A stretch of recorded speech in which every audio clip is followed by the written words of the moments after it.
Сәлем, Өңкір. Сәлем, Жәмил. Сен өскенде кім болғың келеді? Мен әзірге математика пәнінен мұғалімі болғым келеді. Ал сеніңше? Керемет, мен ағылшын пәнінен мұғалім болғым келеді. Білесің бе, біреулер шығармашылық жолды таңдайды, ал кейбіреулер ғылым мен техникаға қызығады. Әр мамандықтың өз орны бар. Сен болашақта кім болғың келеді? Қандай мамандық таңдайсың? Қандай мамандық таңдасаң да ең бастысы өз ісіңді жақсы көр. Болашақ біздің қолымызда, дұрыс таңдау жасайық. Армандайық, үйренейік, мақсатымызға бірге жетейік. Құрметті оқушылар, әр қайсыларыңыздың бойларыңызда ерекше талант пен қабілет бар.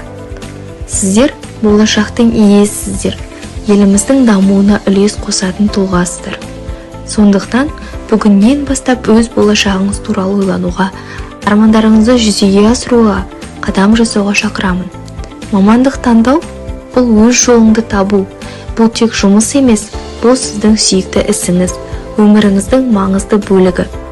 Егер сіз өз ісіңізді сүйсеңіз, ол сізге қуаныш, табыс және шабыт сыйлайды. Өзіңіздің болашағыңызды бүгіннен бастап қалыптастырыңыз. Сіздердің қолдарыңыздан барлығы келеді.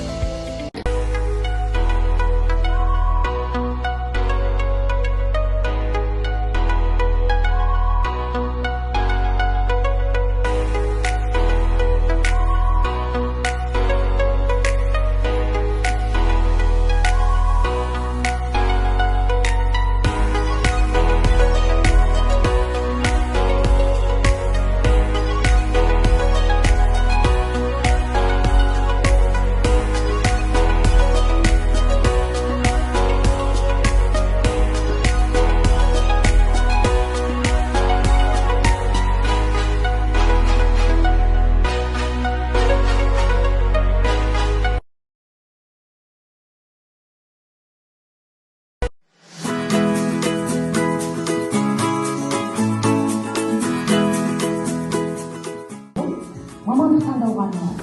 Яғни қалай өзгеше бес әдіс арқылы мамандығыңызды дұрыс таңдайсыз. Бірден сіздерге бес әдісті көрсетіп беретін боламын. Бірінші әдіс. Сүйікті пәніңізді таңдаңыз.